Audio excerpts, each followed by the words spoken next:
The first time I remember hearing silence, I was home alone.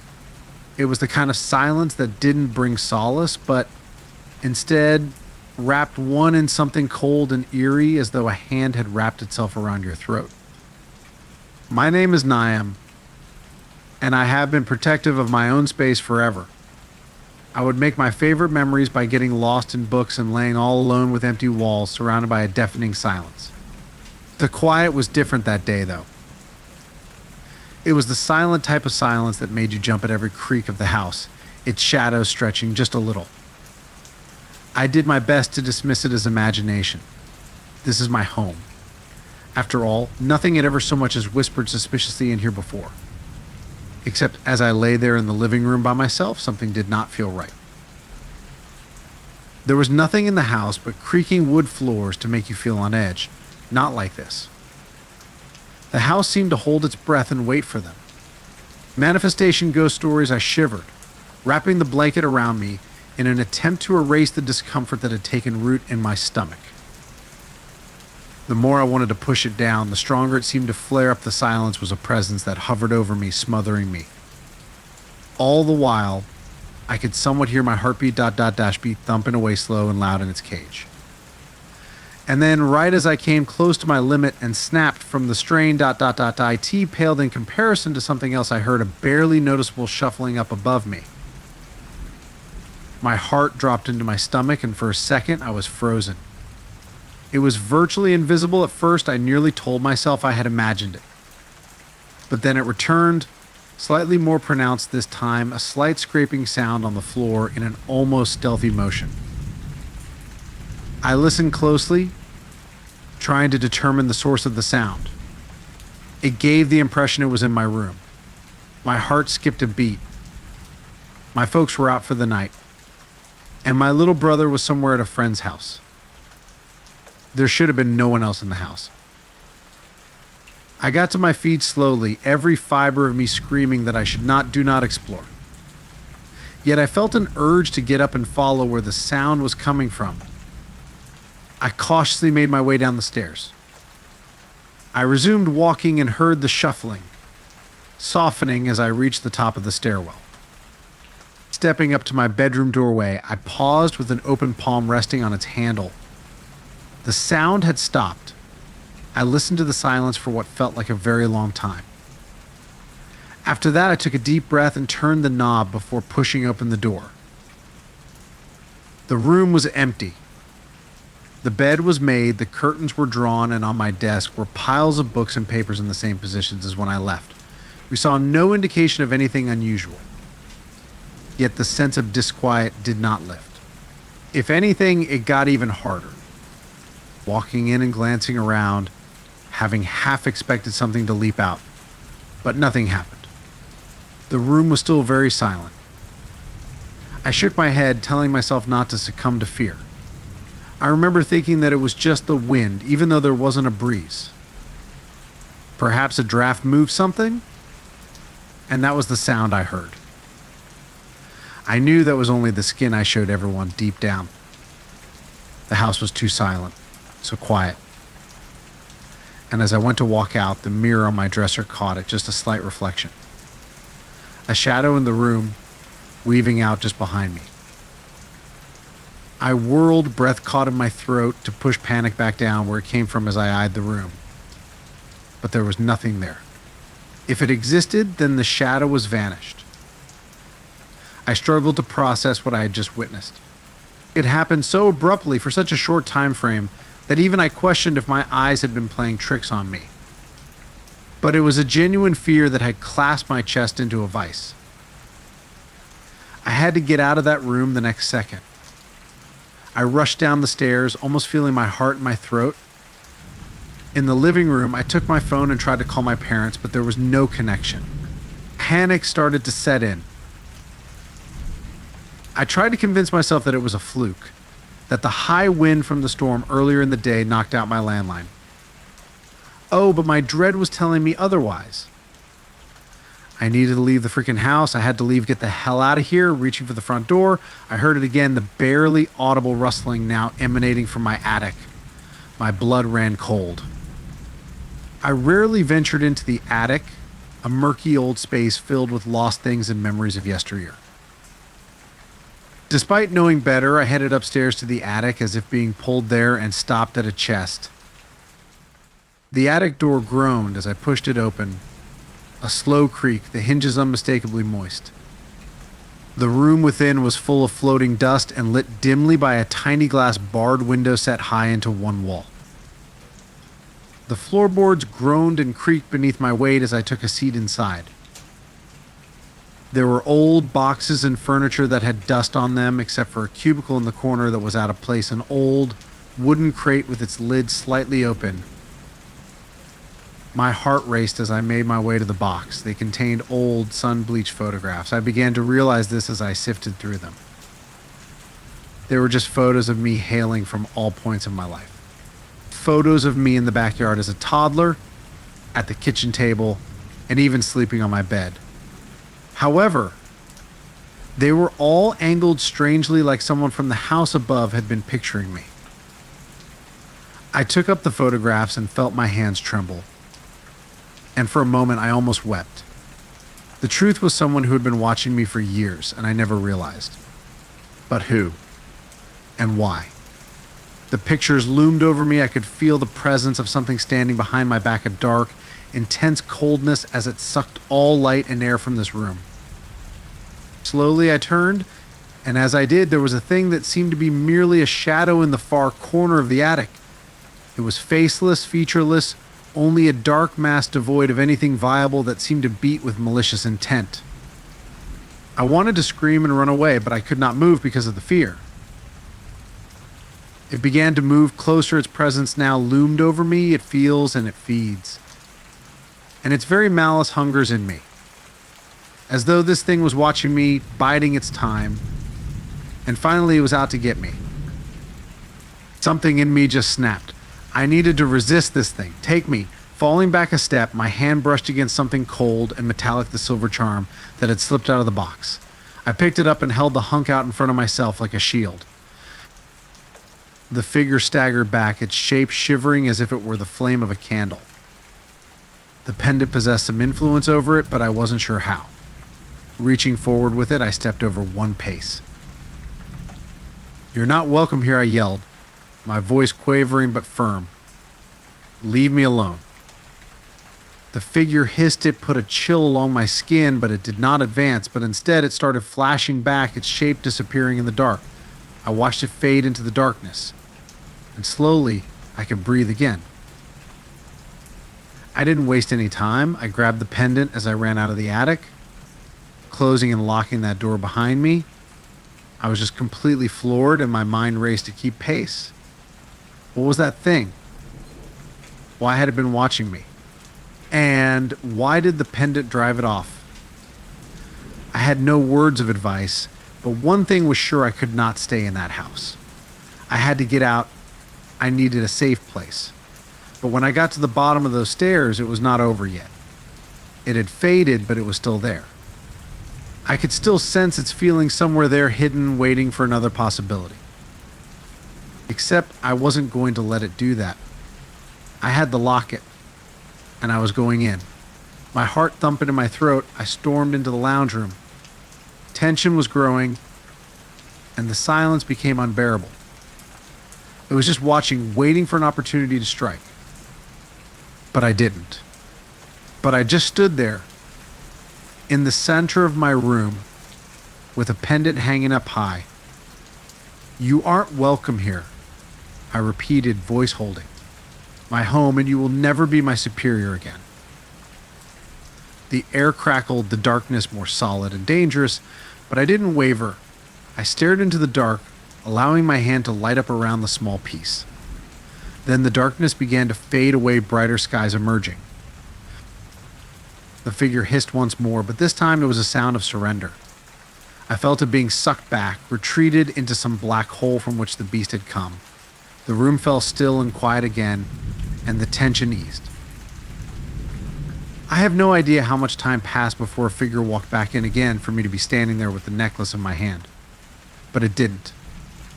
Silence again filled the house, but this time around it was just silence and not that unbearable, suffocating and disgusting.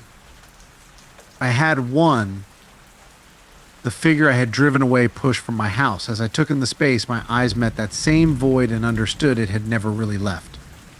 The pendant had saved me, but I could feel that the dark figure was still there within the darkness, waiting for another time. But I will never let it take me. Stronger than it, stronger within me like the gnawing fear that had claimed my very soul for years. I sat there in the silence of my space, knowing that I would never be alone again. Even at night, silent still, I could feel it, the being, its presence. A ghost, a shadow living amidst my bones and waiting for me to succumb to it. But now I wasn't afraid, and I had faced it and beaten the battle. Because whatever the next rage brought with it, I could do this. It was my house, and I would be damned before the darkness took me.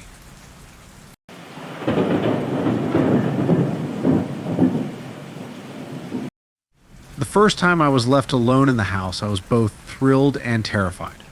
I was 12 in age, where independence felt exciting but still came with a tinge of fear. My parents had gone out for the evening, leaving me in charge of the house. They trusted me, and I was eager to prove that I was mature enough to handle it.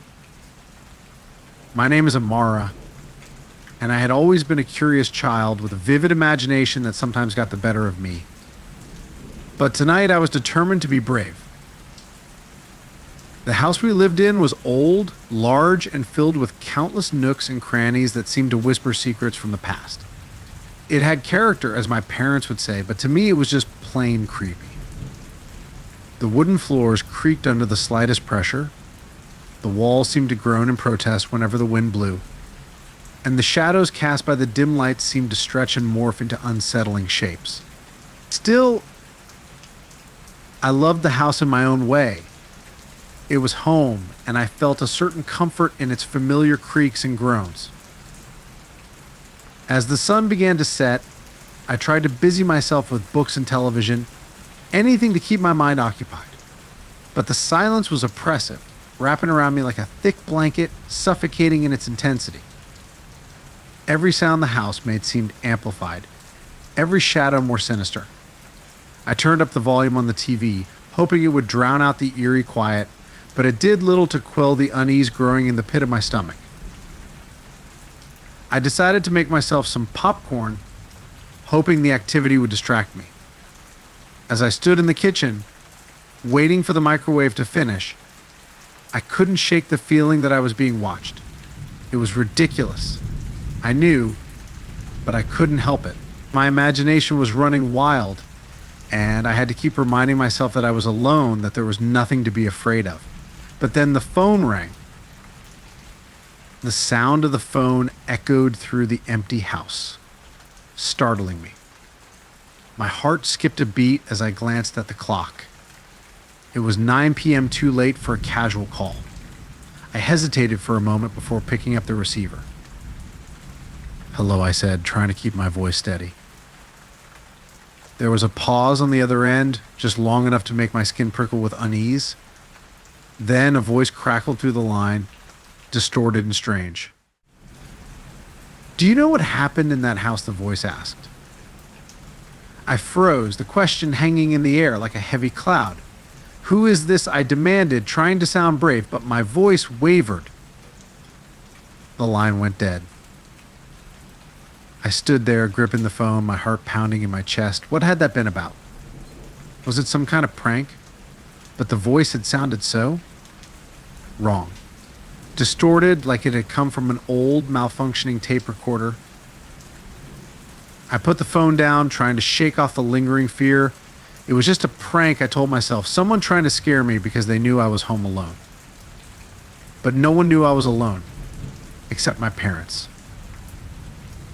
I tried to push the thought out of my mind and went back to the living room, but the uneasy feeling wouldn't go away. The house seemed darker, the shadows deeper, and every creak of the floorboards made my heart jump. The popcorn sat forgotten on the counter as I curled up on the couch, trying to focus on the TV. But my mind kept drifting back to that call, to the strange, distorted voice and its unsettling question. What had it meant? It wasn't long before the phone rang again. This time I jumped at the sound, my nerves already frayed. I didn't want to answer it, but something compelled me to pick up the receiver. "Hello," I said, my voice barely above a whisper. "Do you know the history of that house?" the voice asked again, just as distorted, just as eerie. "What do you want?" I asked, my voice trembling.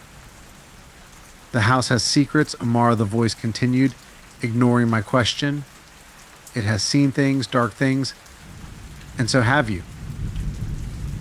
A chill ran down my spine. How did this person know my name? I was on the verge of hanging up when the voice spoke again, softer this time, almost a whisper. "Look in the attic." The line went dead. I stood there, the phone still pressed to my ear, my mind racing. Look in the attic. Why? What was up there? I had only been in the attic a few times, and I had never liked it. It was dusty, filled with old furniture and forgotten belongings. It was the kind of place that felt frozen in time, untouched by the world outside. But now, I couldn't get the thought out of my head. I had to go up there. I had to know what the voice was talking about. I grabbed a flashlight from the kitchen drawer, my hands shaking as I made my way to the attic door. The stairs creaked under my weight as I climbed, the sound echoing through the empty house. The air grew colder the higher I went, and by the time I reached the attic, I was shivering. I hesitated at the door, my heart pounding in my chest. What was I doing? Why was I listening to some creepy voice on the phone? But something pushed me forward, a force I couldn't explain. I had to know. I pushed the door open, the hinges groaning in protest. The attic was just as I remembered, dark, dusty, filled with old furniture covered in white sheets. I shone the flashlight around the room, the beam cutting through the thick darkness. Nothing seemed out of place, nothing seemed unusual. But then I saw a small wooden box tucked away in the corner of the attic. It looked old, the wood worn and faded. I felt a strange pull towards it, like it was calling to me. I approached it slowly, my heart racing. When I opened the box, I found it filled with old photographs and letters, all yellowed with age. I picked up one of the photographs, holding it under the beam of the flashlight. It was a picture of a family, a man, a woman, and a little girl. They were standing in front of my house, but it looked different, older.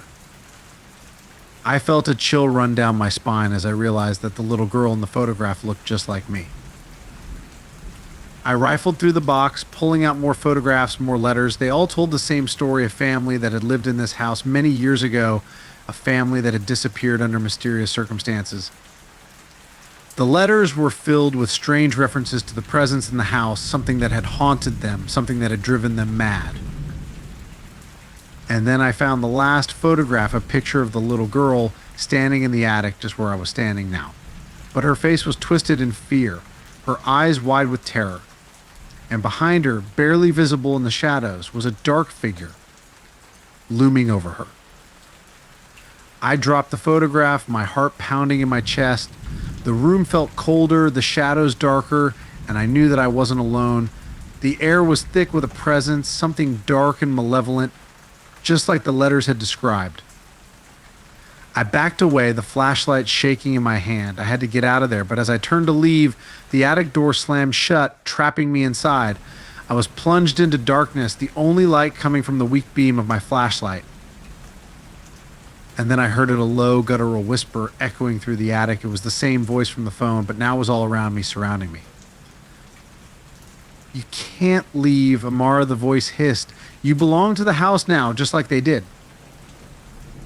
The shadows seemed to come alive, shifting and swirling around me.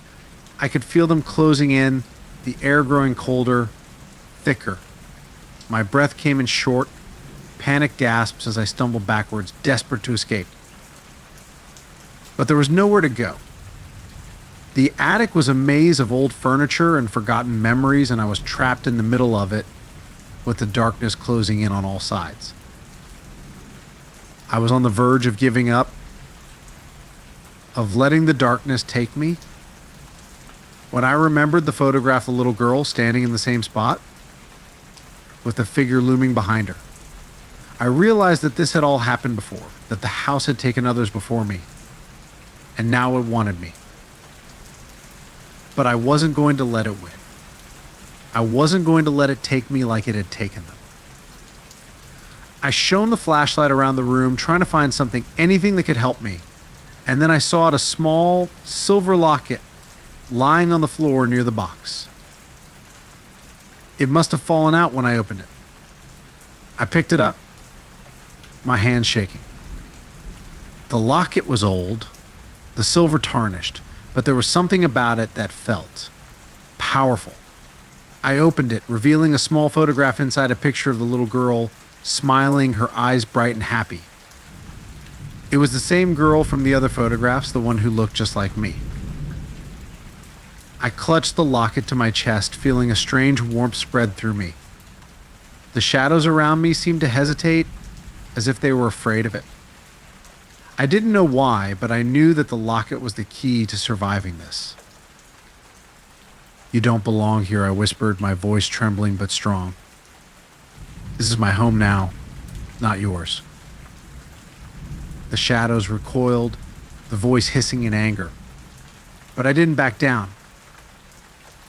I held the locket high, the light from the flashlight reflecting off its surface, and the shadows seemed to retreat, shrinking back into the corners of the attic.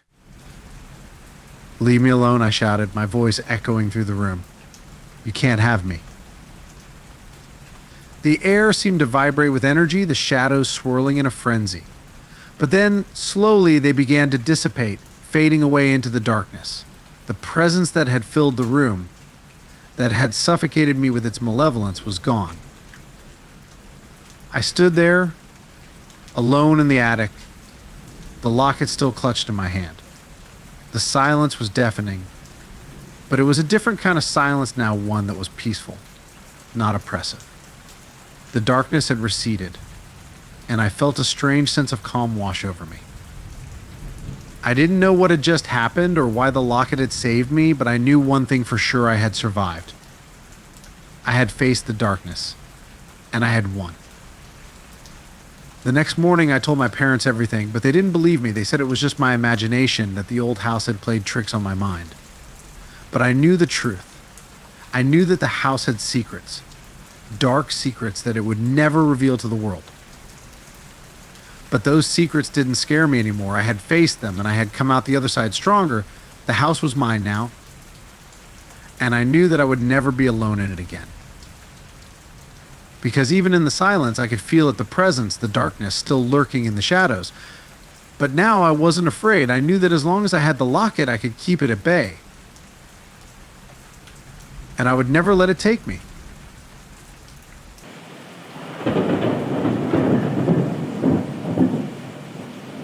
Ella was on the couch with tea while outside stormed. The wind was howling and the rain hit against the windows. It was one of those nights when you were glad to be in out of the cold and kept.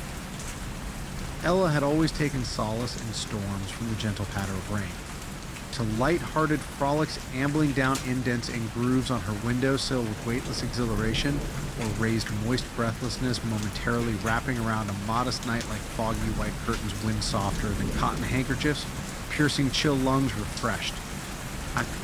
But tonight there was a strangeness that punctuated the still air, and she could not put her finger on it. She sunk heavily into the couch, and as she started mapping out her plans for the night in her head, all of a sudden darkness. The room was suddenly dark and only lit by the odd flash of lightning through the curtains. Ella set another groan on the coffee table. She hated when the power went out. She also preserved them all for stormy lead lights, was damn handy at times like this. She rose to her feet and made a slow progress along the walls to the kitchen. She was on the right track. She remembered seeing some candles that were put in a drawer. Her hand brushed a box of matches and 3 dusted candles as she pulled open one drawer after another.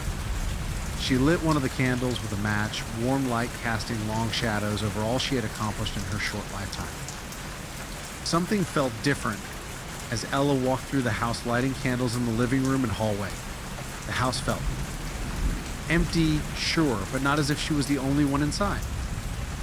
Somewhere in her head, she assured herself it was the shadows playing tricks with imagination.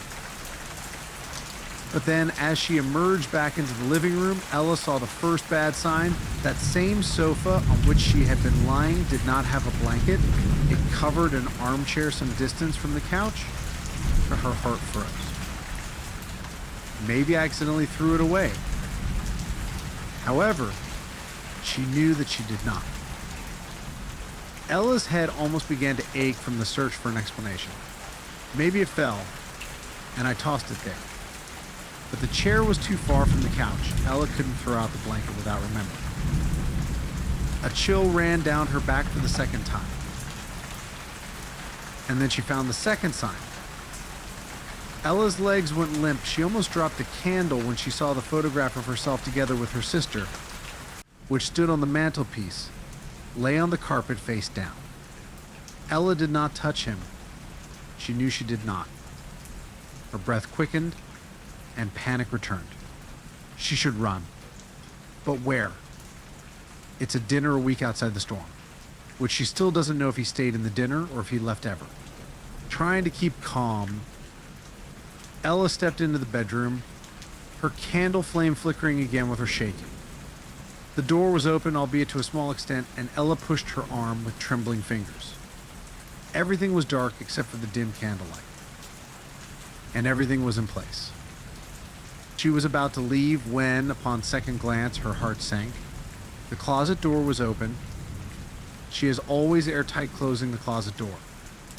Her mind shouted at her to flee, but her feet refused. Lindsay inhaled and exhaled heavily repeatedly, hesitant to peer inside. The closet shadows seemed to shift, and she imagined it. And then she saw it crouched in the corner, buried behind her clothes. Ella was gasping. Her heart threatened to explode within the cage of its ribs. The intruder turned very slowly to look at her, his eyes glinting in the shadows. He was motionless and wore a look of cold indifference regarding her.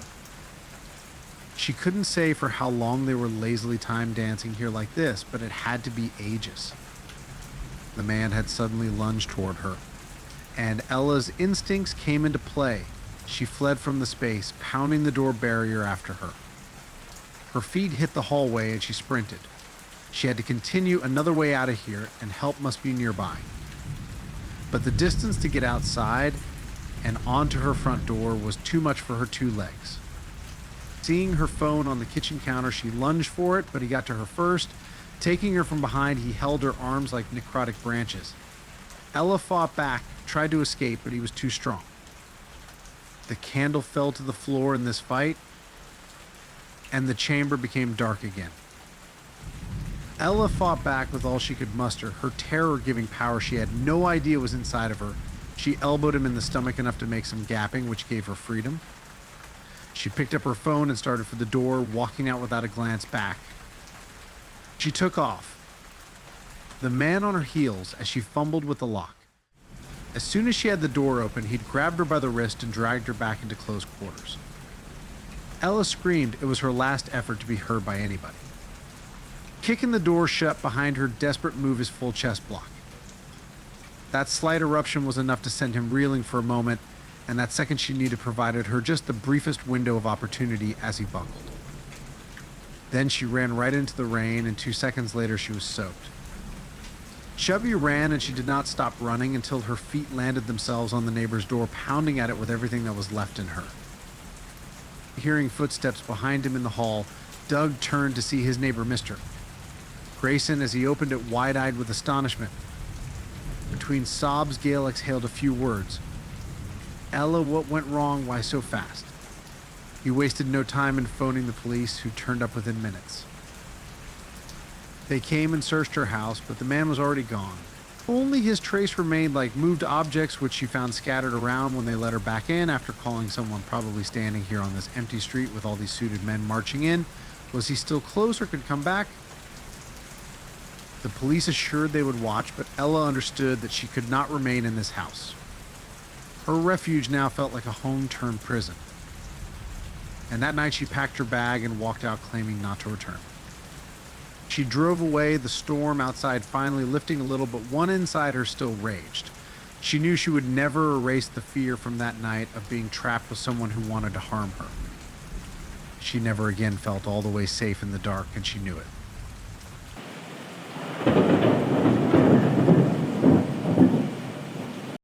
By the time Mark reached his driveway, he was tired and wore out. It had been one more day at the office, tired of meetings and deadlines. He just wanted to pour himself a cold beer, slip his shoes off, and sit in front of the TV. The evening was black, and there were only a few stars shining through the clouds while winter chilled the air. The second Damien unlocked his front door and entered the house, he knew something was wrong. The quiet house felt like it was waiting to exhale. He passed it off as his exhausted brain completely fucking with him.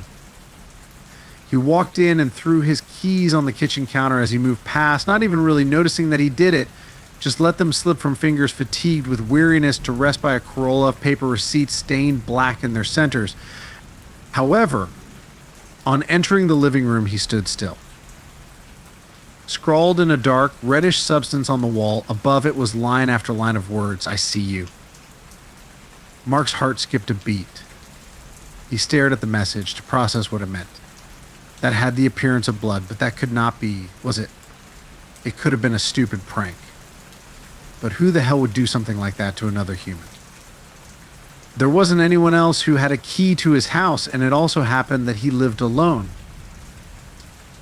As he got closer, the smell of iron hit his nostrils and grew stronger with each step. It was blood. The thought made goosebumps rise all over his body. The first thing he wanted to do was call the cops, but then he stopped. What would he tell them? Someone had broken into his house and scrawled a message in blood. Even to him, it sounded absurd.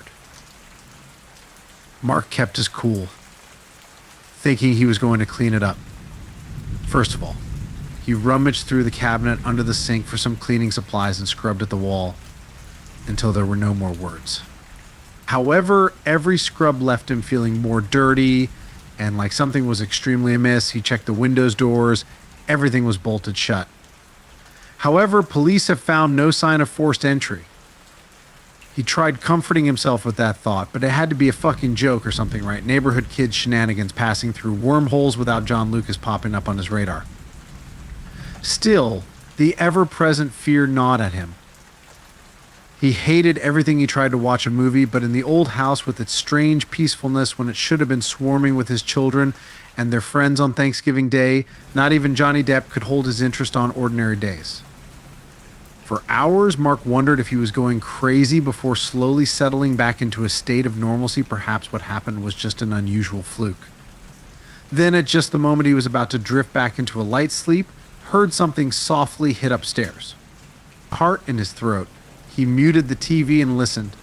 Another thud, this one louder and the sound of something being dragged across the ground.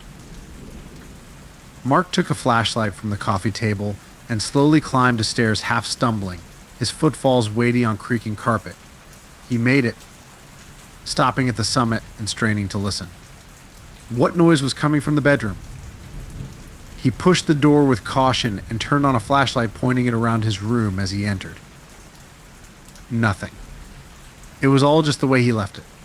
However, as he stood up to go, a shaft of light struck something on the ceiling above his bed. A rush of feeling rose to Mark's throat. Message no. Another blood smudgy. This time it simply said, "I know what you did." His brain was spinning, trying to make sense of what the hell the fuck had just happened. Was this some kind of threat? Somebody knows something about his past? Oh yeah, right, but what do they know he wasn't hiding it, at least whatever the hell this constituted? His hands were shaking as he stepped back, almost dropping the flashlight. Shoot, first idea was to just leave the house, but where would he go? And who was going to believe him if he started yammering about messages? He could see the shock in his friends and the cops' faces already. His phone suddenly buzzed in his pocket, and he jumped. He stumbled to answer it, thankful for the break. It was a text from some number I do not know. The text simply said, "Check the bathroom."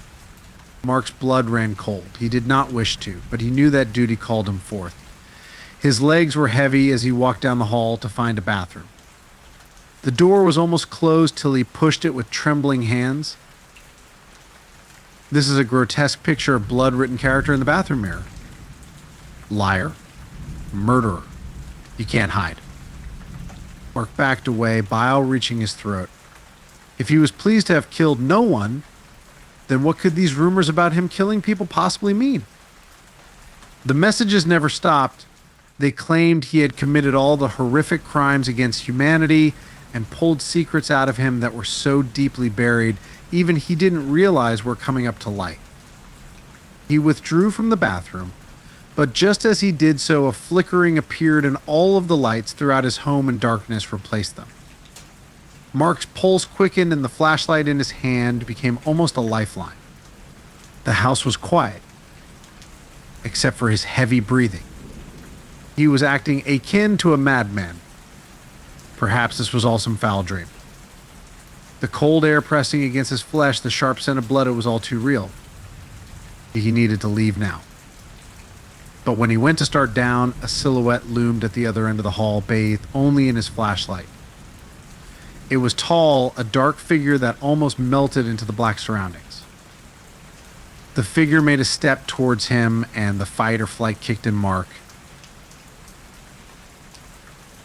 And then he raced down the stairs so fast that nearly tripped. He was a mile from the front door, but he ran as quickly as possible. Just as he was about to reach the door, a cold hand grabbed his shoulder, pulling him back with inhuman strength. Mark screamed, flailing like a cornered animal, but the grip closed tighter on him and yanked him back inside. Then he was being pulled up the stairs again, and his flashlight fell to the ground, rolled away. The figure was whispering in his ear, its voice a low and violent rumble. You can't have evaded the truth, Mark. I know what you did. Before he sunk into the blackness, Mark caught a glimpse of the final message on that wall, written in blood once again, now you pay. And darkness everywhere. The next morning, after a neighbor heard screaming and called the police, but it was too late. The walls were spotless, nothing written on them in blood. Mark and his final howl was gone.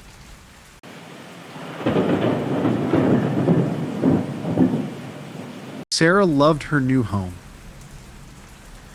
It was one of those beautiful old houses, the type that had creaky wooden boards and high windows to let in so much sun. A week ago, a brand new tenant had moved in, fleeing the aftermath of her divorce and looking forward to starting over. The house was everything she had hoped for, a home to call her own and an escape where everything would be new again. The first few days, oh, how blissful they were. She did such things as unpack boxes, setting up each room just right for her, and go about the peaceful town by herself. But over time, some odd feeling of unease started to settle in. At first, it was slight, a sensation of eyes on her from across the room and hairs lifting ever so lightly away from her neck without explanation. That same evening, while Sarah was resting in the living room, she heard it. A voice calling softly 100 feet away. She stopped, trying to listen. An old clock on the mantel ticked in solitude through an otherwise quiet house. In her mind, she shrugged off the idea and returned to her book. But the whispers didn't stop. They became more regular in the days that followed, always originating upstairs. Sarah would be in the kitchen or living room, maybe even the bathroom somewhere a little more private, when she heard them indecipherable whispers that set her motionless. Every time she went back up to check, the rooms were empty and there was nothing but silence. The whispers woke her up all over again one night, and tired of it, she went to sleep in the guest room downstairs. But as she lay trying to fall asleep, something new penetrated her ears. Footsteps. They crept slowly and systematically from upstairs room to upstairs room, outstairs room, outside where a man lived. Her heart was thundering, and she wondered if anyone or anything was up there. Summoning all of her courage, Sarah took herself and a flashlight upstairs. Her hands were trembling as she worked through all the rooms with her eyes and examining every corner, but just as before, she found nothing. No sound but my own, no one in the rooms. Frustrated and panicked, she climbed into the bed that night with all of her lights on. She phoned her friend Emma the next day and poured out all of it what had happened that evening. Emma, always the cynic, put it down to an old house or nerves on Sarah's part. But Sarah wasn't so sure. Part of the whispers and footsteps seemed too real, as if they were on purpose. The night that Emma had left Sarah spent most of it setting up and watching a film to keep herself from any continued snacking. Then, in the middle, she heard it once more, louder whispers now. It sounded as if they were coming from the master bedroom overhead her head. Taking a breath, she clicked pause. This time she could almost hear a couple of them, but they were still so muffled and garbled. It was as if her name had been called by someone. It was no longer something she could be distracted from. Sarah's fingers trembled as she picked up the flashlight and climbed cautiously back up through the basement. Her heart was hammering in her chest, each step more leaden than the last. As she climbed the steps, the whispers died down. The house was deathly silent. In the hall second she stood, unsure of what room to be searched. Suddenly she heard a gentle cracking sound, as if someone were adjusting their balance. It was the master bedroom. Sarah summoned all the courage she had and pushed open the door. There was little light in the room, the only source a bright lamp that shimmered near to retreating off. Her light went corner to corner as she swept the room, and a darker shadow moving in the far depths of the room. Before she realized that it stood, just stared back at her from its tiny corner. Her breath caught in her throat as she gasped. The shadow was stock still, silent. It seemed to just be standing there, staring at her. For just a second, she thought that maybe it was her mind playing tricks on her again, but then the shadow moved slightly and Saber knew without doubt. When she tried to scream, her mouth opened, but nothing came out. That shadow started to edge towards her. Slowly at first, then faster. Backward she recoiled, dropping the flashlight in her haste. Then it rumbled sideways and rolled past him on the floor, swinging wild beams of light in every direction. The door, she felt for the handle, her hands trembling. She was able to grip the handle and pull open the door, escaping down those large steps as quickly as possible. And she did not stop until she had reached the door. Another step and then one more, but inches from it now, her feet on grass again, cold bite of evening air. She rushed over to her car and could not stop shaking as she tried putting the keys into it. She looked at the house again as she managed to unlock the door. Only an outline on the window waited just outside, a shadow of darkness that could hardly be seen. Sarah did not wait to see what it would do. She leaped into her H-car, gunned it, and sped off to a brightly lit gasoline station before she even slowed down. Pauline's voice was shaking when she called Emma and told her what had gone on. Sarah immediately agreed to Emma's offer of a place for her to stay in, and so Sarah went over at once. She got into her car and trembled behind the wheel all the way to Emma's, never once peering in rear view. The following day, Sarah and Emma went back to the house so that she could get a few things. Sarah shivered as the daylight made the house seem less sinister, but she could not forget that shadow in her bedroom. They salvaged what they could in 4 hours, and Sarah promised she would never come back. She could not describe what she had seen, but knew that there was no way in hell she'd be staying the night at house much longer. The whispers, the footsteps, and now this shadow I could not even imagine anymore. She turned to Sarah, who looked back at the house before they drove off. The curtains in the master bedroom were drawn, but she could swear that the shadow was looking at her, just waiting. And she did not enter that house again, leaving it and its secrets behind. As years went by in her adopted home, far from whispers, footsteps now closer to the ashes than ever before, she could not banish that sense of having been followed here, surrounded only just beyond perception, still living so long dormant inside its bruised depths.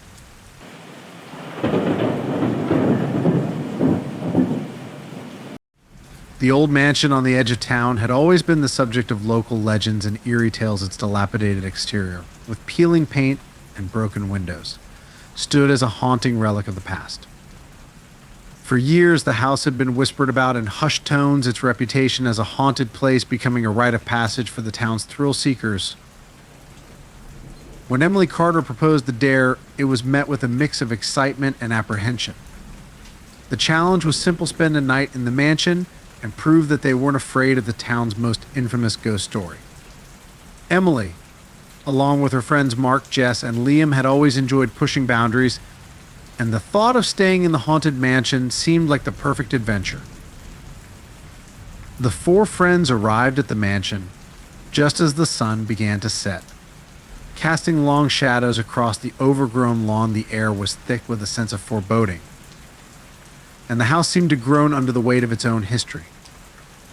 The group exchanged nervous glances but resolved to carry out the dare. Inside, the mansion was just as unsettling as they had imagined. Dust-covered furniture and cobwebs adorned the rooms, and an oppressive silence filled the air. The floorboards creaked ominously under their weight as they explored the house, each room revealing its own dark secrets. The group set up their camp in the grand living room, deciding to make themselves comfortable in the central part of the house. As darkness fell, the mansion took on a more sinister atmosphere. The wind howled through the broken windows, and the house seemed to come alive with eerie noises. The friends tried to shake off their unease, laughing and joking to keep their spirits high. They were determined to make it through the night and prove their bravery. Around midnight, as the group settled in for the night, Emily's phone buzzed with a text message. She picked it up and frowned at the unknown number that appeared on the screen. The message read, "I know what you did last summer." Emily's heart skipped a beat. The message seemed oddly specific, and the reference to a past event made her uneasy. She showed the message to her friends, who laughed it off as a prank. Mark suggested that someone from town was trying to scare them, but Emily couldn't shake the feeling that something was off. As the hours ticked by, more messages began to arrive.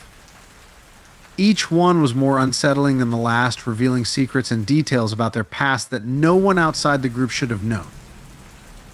Jess received a message detailing her recent breakup and the reasons behind it, while Liam was confronted with a message about a family secret he had never shared with anyone. The group's laughter faded into nervous chatter as they tried to make sense of the messages. They decided to investigate the source of the texts, but their phones showed no trace of the unknown number, and there was no sign of any pranksters nearby. The situation grew more sinister when the messages turned into threats. Emily received a text that simply read, "You will pay for what you've done." The tone was menacing, and the threats escalated as the night progressed. The friends began to feel a growing sense of paranoia, convinced that they were being watched. As if on cue, strange things started happening in the mansion. Doors creaked open on their own, and shadows flitted across the walls.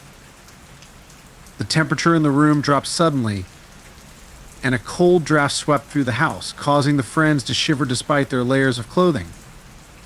Desperation set in as the friends tried to make sense of their situation. They scoured the house for any sign of an intruder or a hidden camera, but their search yielded nothing. The messages continued, each one more personal and threatening than the last. "You can't hide from me," one message read. "I see everything." The friends huddled together, their fear palpable. They could feel a malevolent presence in the house, as if something was watching them from the shadows. Mark tried to calm everyone down, suggesting that they should stay together and keep a lookout for any unusual activity. As the night dragged on, the friends' anxiety reached its peak. The messages grew more aggressive, and the supernatural occurrences in the house became more frequent. The friends were on edge, their nerves frayed by the constant feeling of being watched. At one point, Liam saw a shadowy figure move across the room. He jumped up, shouting for everyone to look, but when they turned, there was nothing there. The fear was starting to take a toll on their sanity, and the line between reality and hallucination was beginning to blur. In a desperate attempt to escape, the friends tried to leave the mansion, but the front door wouldn't budge. It was as if the house itself was trapping them inside. The windows were stuck, and the only exit seemed to be the very place they were trying to flee from. Emily's phone buzzed one final time.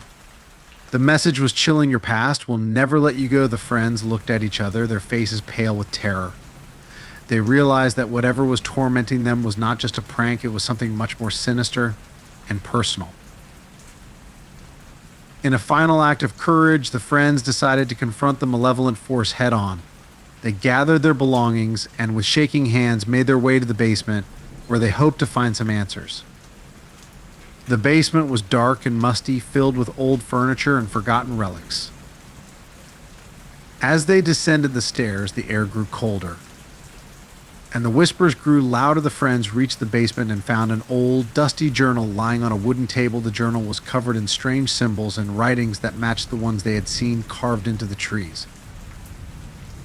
Emily opened the journal, and as she read the entries, she discovered a horrifying truth. The mansion had once belonged to a cult that performed dark rituals to summon malevolent spirits. The cult had been disbanded years ago, but their dark energy had lingered in the house, waiting for someone to awaken it. The spirits that haunted the mansion were vengeful entities, bound to the house by the rituals performed long ago. They had been awakened by the friends' presence and were using the text to torment them, drawing on their fears and secrets. Realizing the gravity of the situation, the friends decided to perform a ritual of their own to appease the spirits and break the curse. They followed the instructions in the journal, lighting candles and reciting incantations. The air grew heavy with tension as they performed the ritual, their voices trembling with fear. As they completed the final chant, a sudden calm descended over the mansion. The oppressive atmosphere lifted, and the temperature returned to normal. The messages stopped, and the shadows receded. The friends felt a sense of relief wash over them, but they knew they had narrowly escaped a terrifying fate. By morning, the mansion was quiet and still. The friends emerged from the basement, exhausted and shaken but grateful to be alive. They left the mansion behind, their minds forever marked by the night's events. The mansion remained a place of mystery and legend, a reminder of the dark forces that lurked just beneath the surface of the world. The friends never spoke of their experience again, but the memory of the haunted house and the malevolent spirits that had tormented them stayed with them forever. In the end, they had faced their deepest fears and survived a night of unimaginable terror. And though they left the mansion behind, they knew that some secrets were better left undisturbed, buried in the shadows of the past.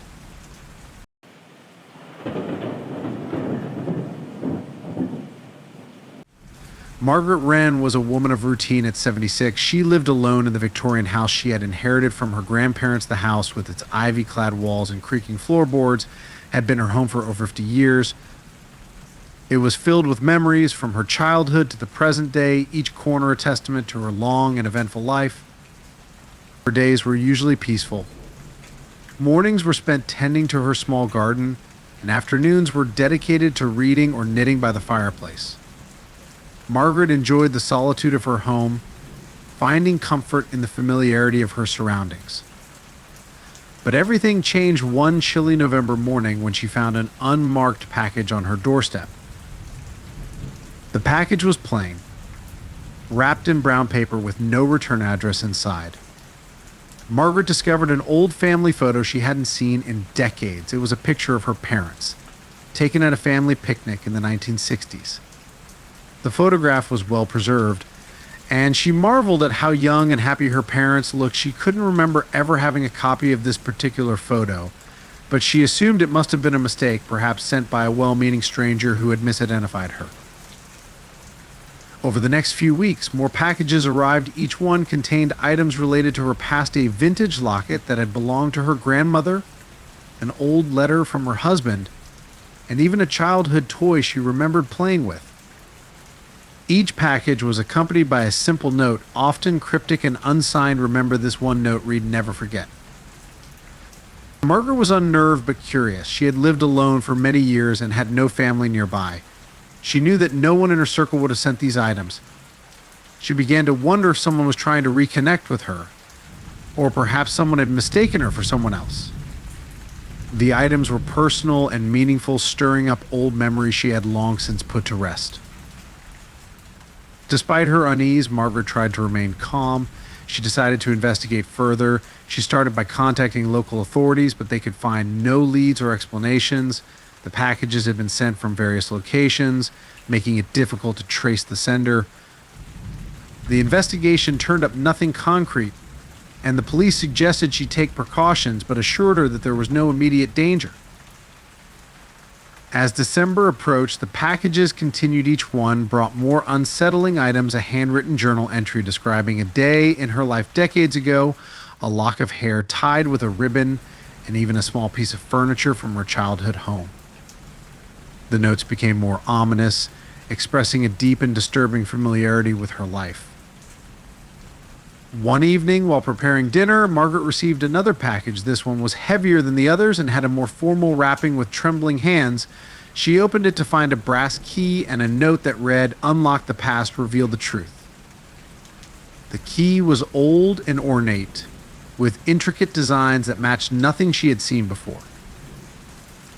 Margaret's heart raced as she tried to make sense of the message. The key felt significant. As if it were meant for something important, she began to search her house, checking every lock and drawer for a place where the key might fit.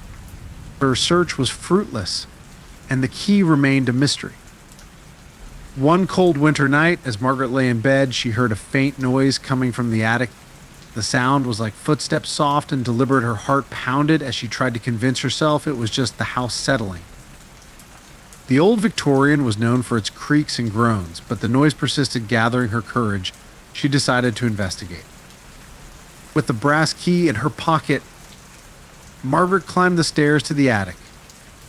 The door to the attic was heavy and stuck, but she managed to force it open. The attic was dusty and cluttered with old trunks, boxes, and forgotten memorabilia. The moonlight streaming through the small attic window illuminated the room, casting eerie shadows across the floor. Margaret began to sift through the boxes, her breath visible in the cold air. She was determined to find something that would explain the strange occurrences. After an hour of searching, she came across a large wooden trunk hidden beneath a tarpaulin. It was old and weathered, with a rusty lock that matched the key she had received. Her hands trembled as she inserted the key into the lock and turned it. The trunk creaked open, revealing a hidden compartment filled with disturbing items. Inside were dozens of photographs, letters, and personal mementos, many of them related to Margaret's family, but also items that did not belong to her. There were pictures of strangers, notes about their lives, and even pieces of their clothing. The sight was overwhelming. Margaret's mind raced as she tried to make sense of the disturbing collection. The items were meticulously organized, and the photos seemed to follow a timeline, documenting events from her life and the lives of others. It was clear that someone had been watching her for years, documenting every detail of her existence. As Margaret examined the trunk's contents, she discovered a set of handwritten journals. The entries detailed observations of her daily life, her habits, and her interactions with others. The writer seemed obsessed with her, noting even the smallest details and thoughts. The final entry was dated just a few days prior and included a chilling message: "You are the key to my purpose. You will understand soon." Fear gripped Margaret as she realized the gravity of the situation. Someone had been stalking her, meticulously documenting her life, and now they were sending her reminders of their presence. The notes and items were not just souvenirs, they were pieces of a twisted puzzle that had been constructed over years. Margaret immediately contacted the authorities again, presenting them with the contents of the trunk. The police were alarmed by the discovery and launched a more intensive investigation. They combed through the items, hoping to find clues about the sender's identity and motives. While waiting for answers, Margaret found it difficult to return to her normal routine. The house, once a sanctuary, now felt like a prison. Every creak of the floorboards, every gust of wind seemed to whisper of the intruder's presence. She installed security cameras and increased her vigilance, but the sense of being watched never fully dissipated. Weeks passed, and the investigation uncovered some disturbing details. The items in the trunk were traced to several people who had lived in the area over the years. Some of them had disappeared under mysterious circumstances, their lives leaving behind only vague hints and rumors. The police could not find a direct link between these individuals and the current events, but the connections were troubling. Margaret's fear turned to anger as she confronted the reality of her situation. She felt violated and powerless, her private life exposed in ways she could never have imagined. The knowledge that someone had been so intimately involved in her life, and that they had done so with malicious intent, was deeply unsettling. One evening, as Margaret sat by the fireplace, reflecting on the ordeal, she received one final package. It was a small box, wrapped in plain paper, with a simple note that read, "The final chapter with a mix of dread and determination." Margaret opened the box. Inside was a recording device and a message. The recording played a voice she did not recognize, detailing the reasons behind the stalking and the twisted fascination the sender had with her life. The voice spoke of a misguided sense of love and admiration, twisted by obsession and darkness. The final message was a chilling promise: "You are free now, but know that I will always be watching." Margaret was left shaken, but relieved that the ordeal seemed to be over. The police continued their investigation, hoping to bring closure to the case, but the sender remained elusive. Margaret decided to leave the mansion, moving to a new home far from the memories of her past. In her new home, Margaret found some solace in the quiet and the safety of a fresh start. The house that had once been her refuge now served as a reminder of the dark chapter in her life. She remained vigilant, always aware of the shadows and the secrets that had once threatened her peace. Margaret never fully understood the motives of the person who had intruded into her life. The packages, the trunk, and the recordings were a haunting reminder of the vulnerability that lay behind the facade of normalcy. The experience had changed her, and she carried the scars of the ordeal with her, a testament to the darkness that can lurk behind the most ordinary of facades. Though she tried to move on, the past never truly left her. The haunting presence of the stalker lingered in her thoughts, a constant reminder of the fragile boundary between safety and terror. Margaret's story became a cautionary tale, a reminder of the unseen threats that can invade even the most secure and serene of lives.